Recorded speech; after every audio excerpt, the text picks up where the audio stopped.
The morning sun cast long shadows across the tarmac at Cairo International Airport as Flight 648 prepared for departure.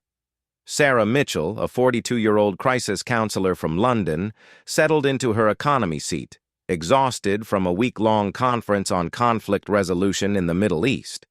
She had no idea that everything she had learned about de-escalation and human psychology was about to be put to the ultimate test. The Boeing 737 was packed with 129 passengers and crew members, a mix of tourists returning home, business travelers, and locals visiting family abroad. Children chattered excitedly in the aisles while their parents organized carry-on bags. The atmosphere was typical of any international flight, a blend of anticipation, fatigue, and the subtle anxiety that comes with air travel. Sarah noticed the three young men in row 15 almost immediately. Something about their behavior seemed off. While other passengers engaged in casual conversation or settled in for the long journey ahead, these three sat rigidly upright, their eyes constantly scanning the cabin. They wore simple clothing, jeans and plain shirts, but their movements were coordinated in a way that made Sarah's professional instincts kick in.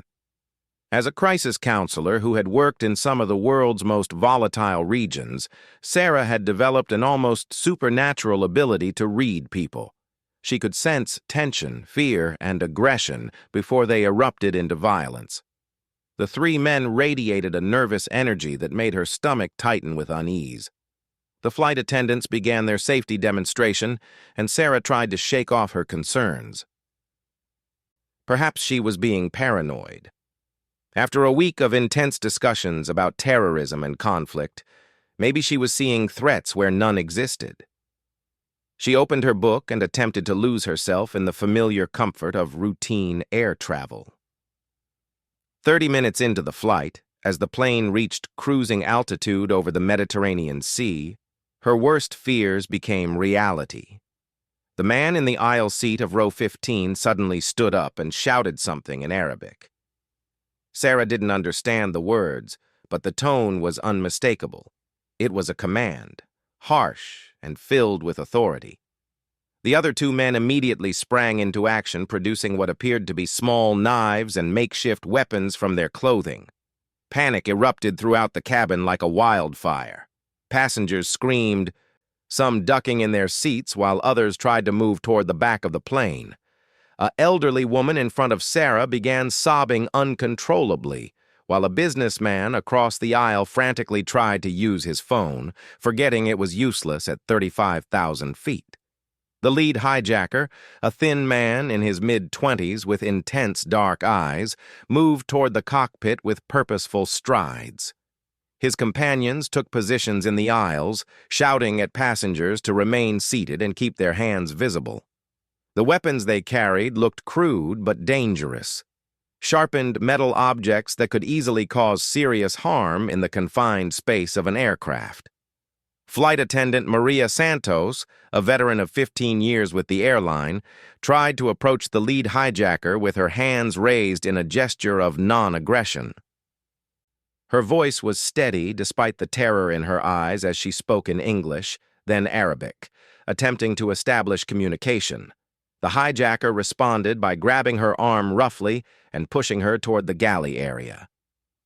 Sarah watched the scene unfold with the trained eye of someone who had witnessed human crisis before, but never at 35,000 feet with nowhere to run.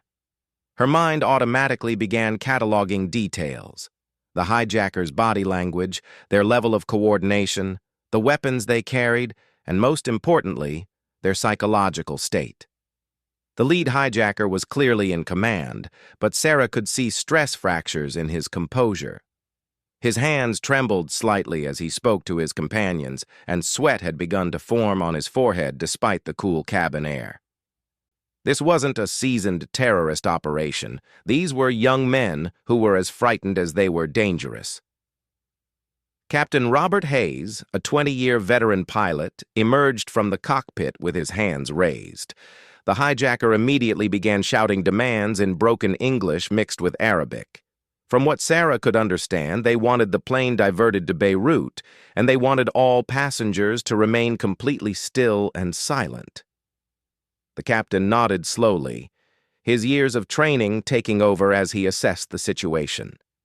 He had been through hijacking simulations, but the reality was far more chaotic and unpredictable than any training scenario.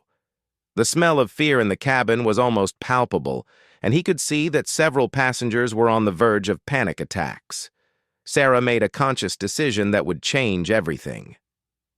Instead of cowering in her seat like most passengers, she began to observe the hijackers with clinical detachment. She noticed that the youngest of the three, who couldn't have been more than 19, kept looking nervously at his companions for guidance.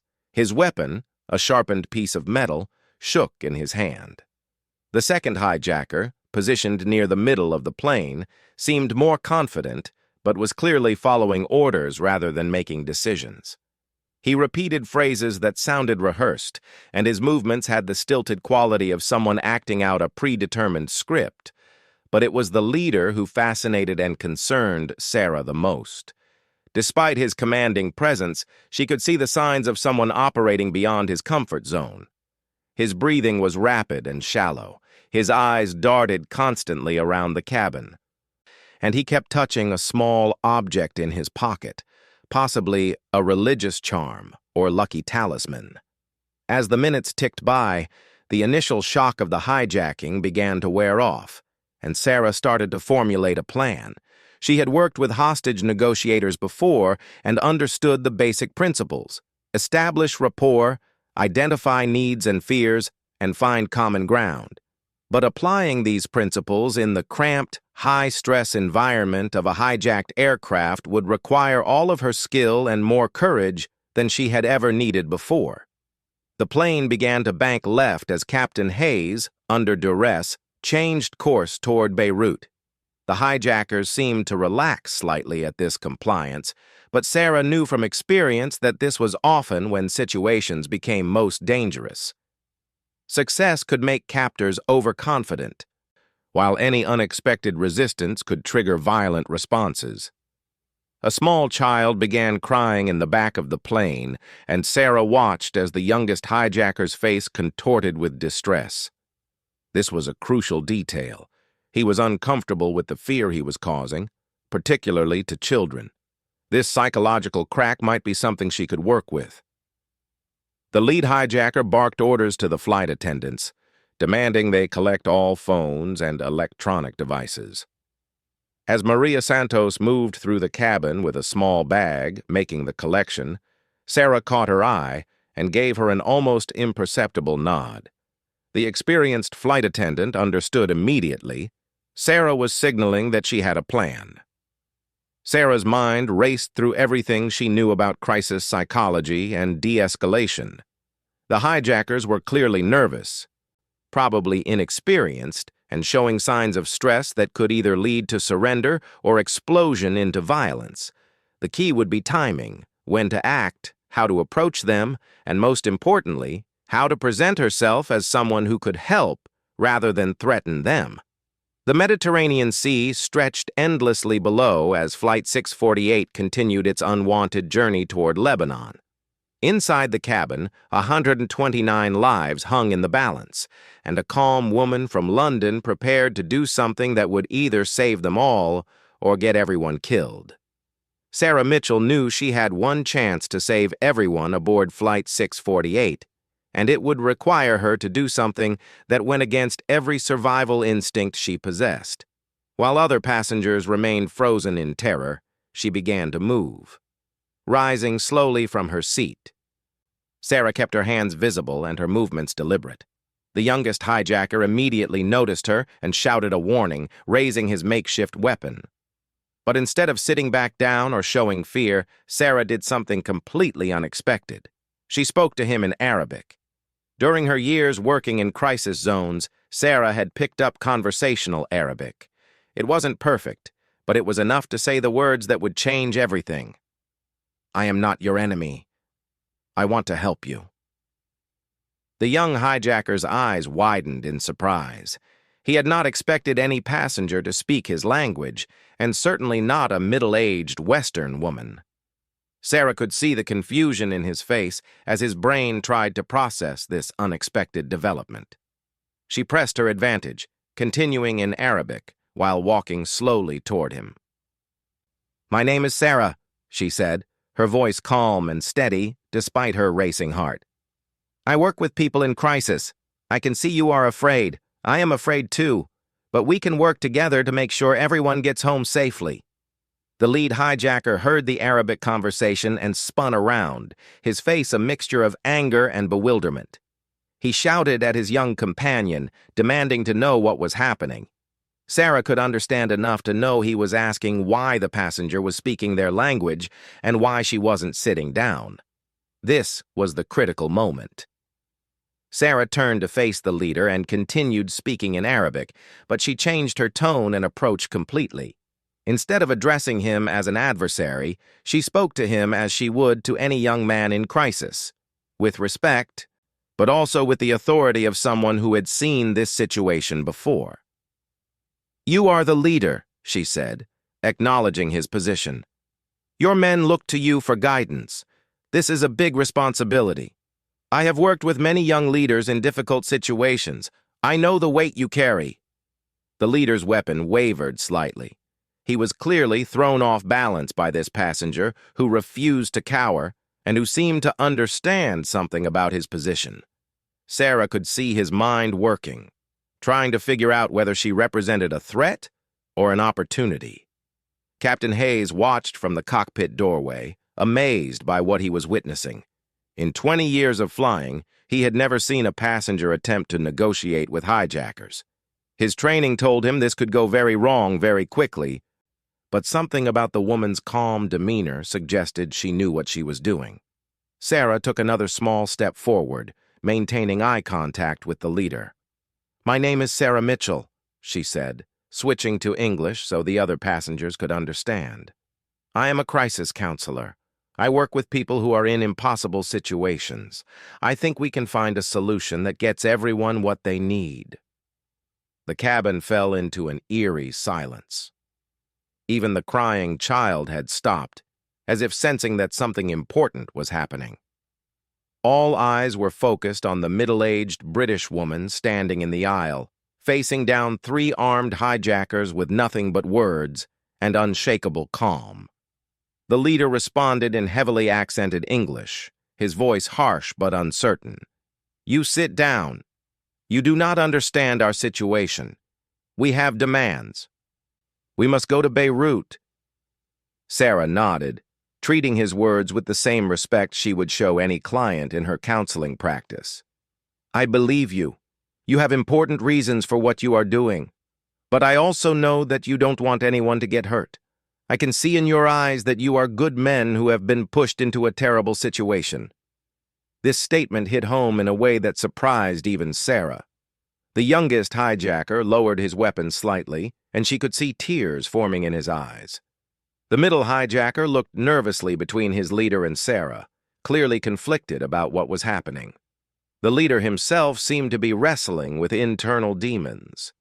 Sarah's words had touched something in him, perhaps a reminder of who he was before this desperate act, or recognition that he had indeed been pushed rather than choosing this path freely.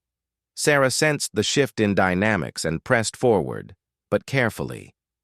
"In my work, I have learned that when people take desperate actions, it is usually because they feel they have no other choice. Someone or something has pushed them to the edge. Is this true for you?" The leader's composure cracked slightly, and for a moment Sarah glimpsed the frightened young man beneath the terrorist facade. He was perhaps 25 years old, with intelligent eyes that spoke of education and dreams deferred. This was not a hardened criminal or fanatic. This was someone who had been radicalized by circumstances. "You do not know," he said, his voice quieter now. "You do not know what they did to my brother, what they did to my family, the promises they broke, the hope they destroyed." Sarah felt a surge of professional excitement mixed with human compassion. This was the breakthrough she had been working toward, the moment when the adversary becomes a person with a story, fears, and pain. This was when real negotiation could begin. "Tell me," she said simply, and then did something that shocked everyone in the cabin, including herself.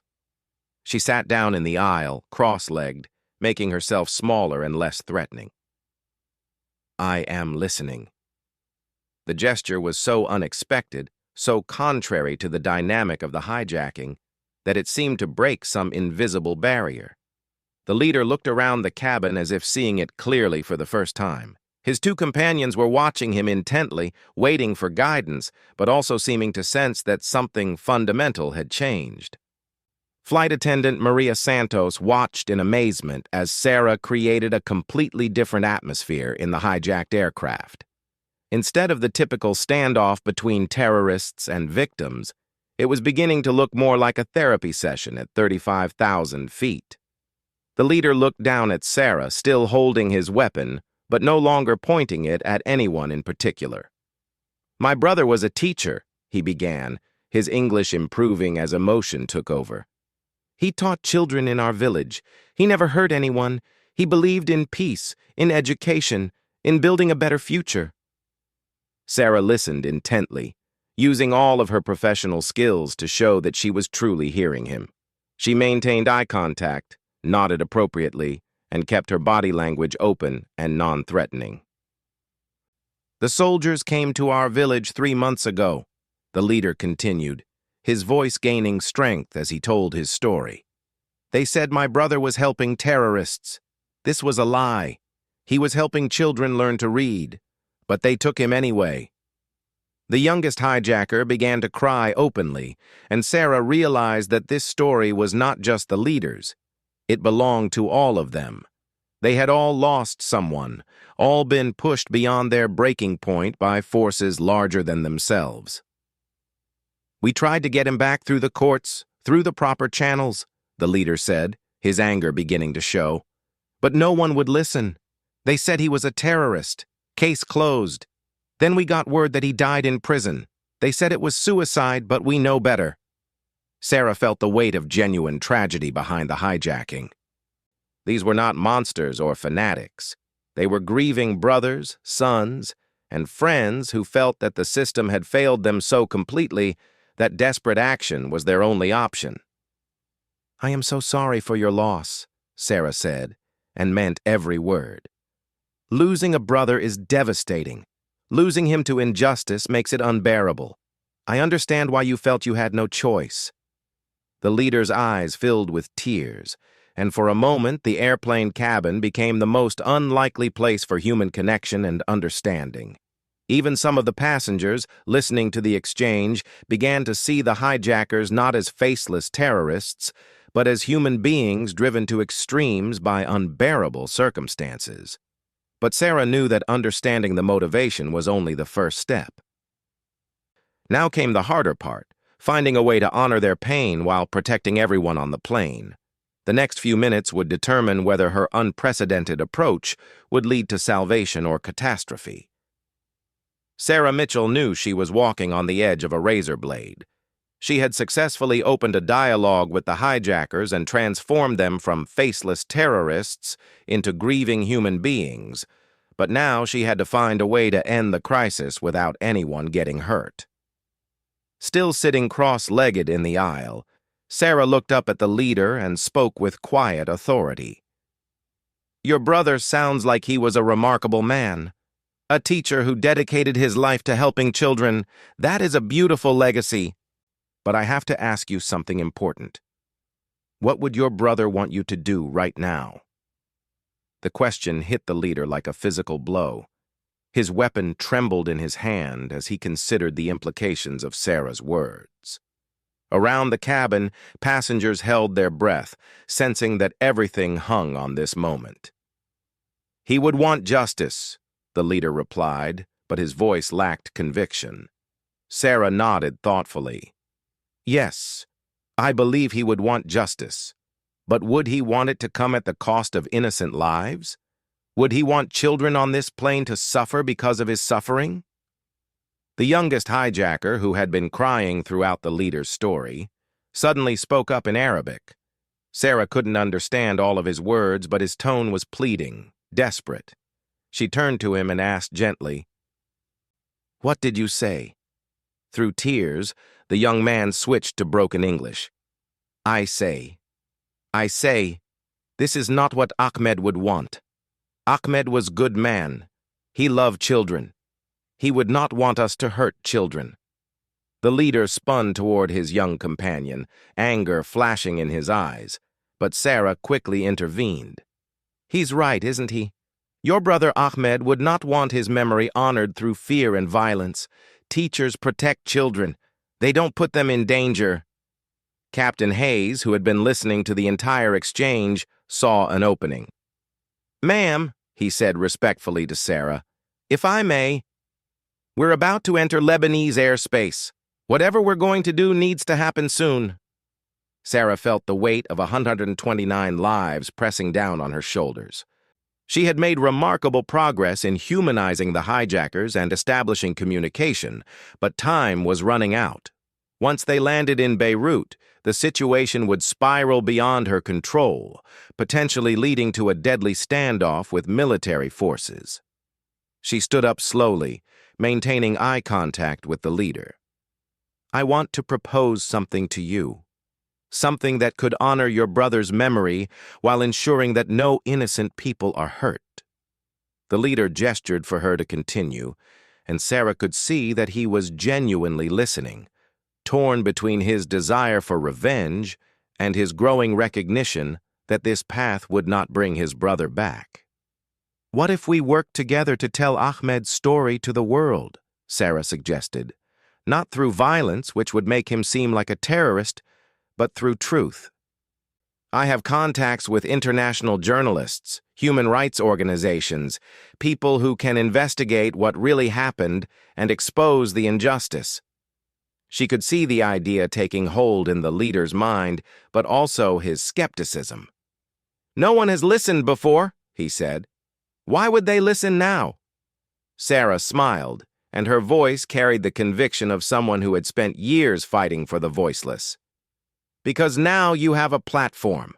This hijacking has already made international news. Every major media outlet in the world will want to know why 3 young men felt they had no choice but to take over an airplane. Your brother's story will be heard, but only if you end this peacefully." The middle hijacker, who had remained silent throughout most of the ordeal, suddenly stepped forward. In halting English, he said, "She is right. If we hurt people, they will only remember us as terrorists. They will not remember Ahmed as a good teacher." The leader looked at his 2 companions, then at the passengers watching with a mixture of hope and terror.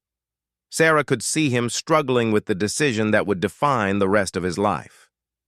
"But how do we know you will keep your promise?" he asked Sarah. "How do we know the story will be told?" Without hesitation, Sarah reached into her pocket and pulled out her business card. "This has my contact information, my office phone, my mobile, my email. I work for an organization that documents human rights abuses around the world. Telling Ahmed's story is not just a promise I'm making to you, it's my job." She handed him the card, and he studied it carefully. Sarah Mitchell, Senior Crisis Counselor, International Human Rights Documentation Project. The official letterhead and her credentials seemed to carry weight with him. "Furthermore," Sarah continued, "I'll give you something else. If you release everyone on this plane safely, I will personally accompany you to meet with journalists when we land. I will ensure that you have the opportunity to tell Ahmed's story properly, in your own words, with dignity." The captain cleared his throat gently. "We need to make a decision soon. We're approaching Beirut airspace, and they'll want to know our intentions." Sarah looked at the leader one final time. "Your brother died trying to build a better future for children. Right now, there are children on this plane who are terrified. You have the power to show them that there are still good people in the world, people who choose hope over revenge. You can honor Ahmed by protecting the innocent just as he did." The youngest hijacker was crying again, but now his tears seemed to be of relief rather than fear. He spoke to the leader in rapid Arabic, and Sarah could tell he was pleading for peace. The leader closed his eyes and took a deep breath. When he opened them again, Sarah saw a different person. Not a terrorist, but a grieving brother who had found another way to seek justice for his loss.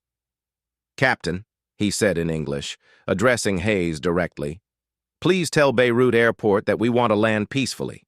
Tell them we have passengers who need medical attention for shock, but that no one has been harmed." The relief in the cabin was palpable.